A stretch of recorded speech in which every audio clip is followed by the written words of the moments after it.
But either on the ground or in your purse, the smallest piece still holds its worth. Every one of us is worthy. Hey loved ones, and welcome back to our channel. My name is Anciana Fuller, and I am the founder and executive director of Healing Households. We are a 501c3 nonprofit on a mission to heal individual, relational, and generational suffering. Welcome to Vlogmas in February, where you can expect new video topics every week and new video uploads every day. This week, we are healing our Black history by talking about Black traumas and fears. I want to acknowledge that last week I missed a couple days. I was actually out attending a retreat.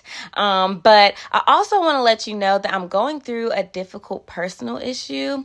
And because you are my family, I want to be honest and let you know that some days it is very hard for me to get out of bed, let alone get on camera. But I believe that this too shall pass, and you all keep me going. So I appreciate your love, your grace, and your patience with me at this time. But while I'm here and I got my coffee, I want to share two things with you before we get started. If you find this video helpful, please be sure to like and subscribe. It will help us be able to help more people just like you.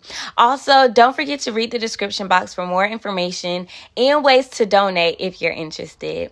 We thank you, we love you so much, and we hope that you enjoy this video. In this discussion around Black traumas and fears, I recognize that some of our trauma is due to the rejection that we face in the hands of our own community. What do you do when your own community says you're not good enough? When your own community doesn't accept you? When your own community says, not you, you. Let's talk about two people who experienced this. We've all heard of Rosa Parks. She refused to give up her bus seat to a white man, launching the Montgomery bus boycott in 1955. But did you know the original Rosa?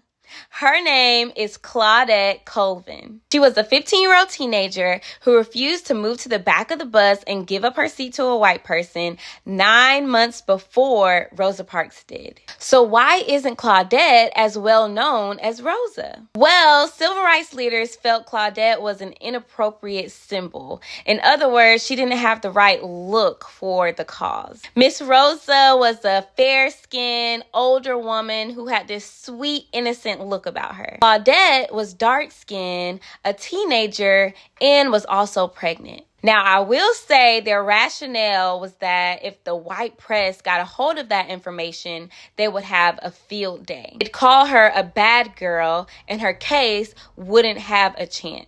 That being said, I'm curious to know what you think. Was Claudette pushed to the background to shame her or protect her? Is this a reasonable explanation or an excuse? Does looks matter when building a movement and trying to impact change? Let me know in the comments below. Let's use another example. We've all heard of Reverend Dr. Martin Luther King Jr. His birthday is a national holiday. He bridged the world with love and peace. He needs no introduction for the work he has done to advance the Black experience. But did you know there was another brilliant Black man leading the nation in nonviolent resistance?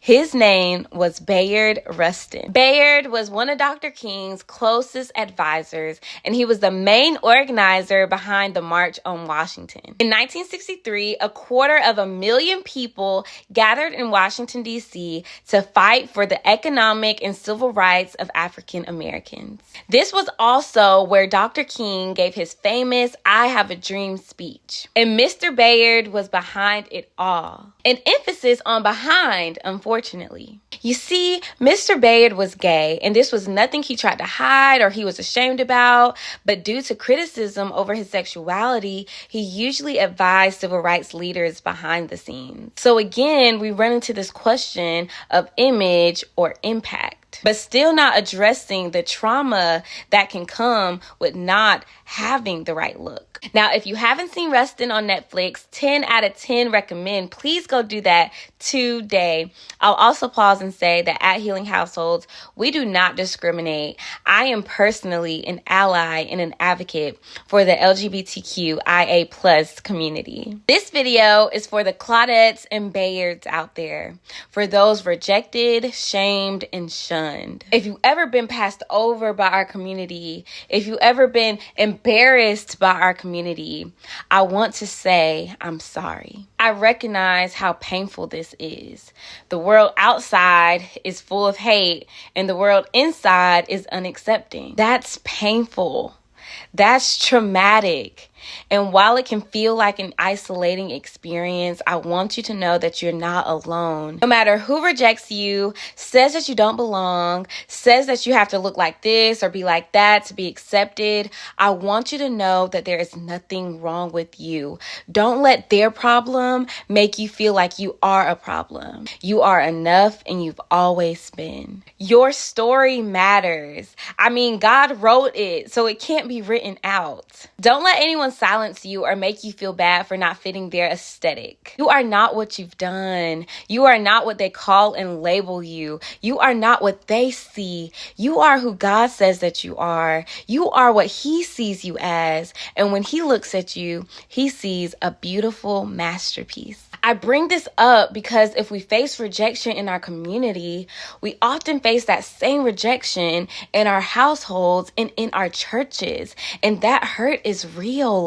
I know that some of you have been rejected from your family and church communities. And because of this, you either don't have a relationship with them or God, or you don't know how to approach them or God. I'm going to touch on approaching family in a separate video.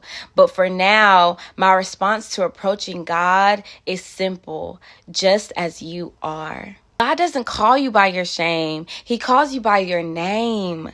Before you were formed in your mother's womb, He knew you. And this is how you know that your life has purpose, that it has meaning, and that you are not a mistake. You are a legend. You are history in the making.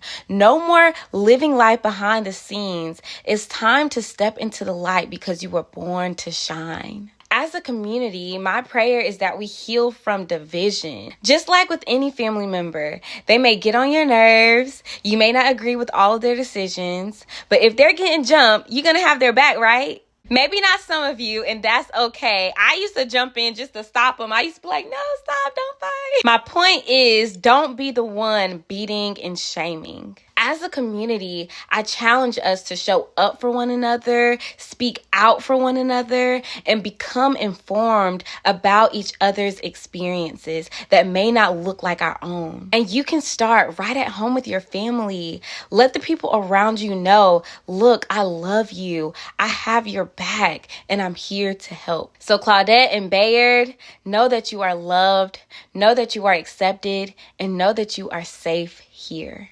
All right, loved ones, that is it for today. If you found this video helpful, please be sure to like, subscribe, or share it with someone who may find it useful.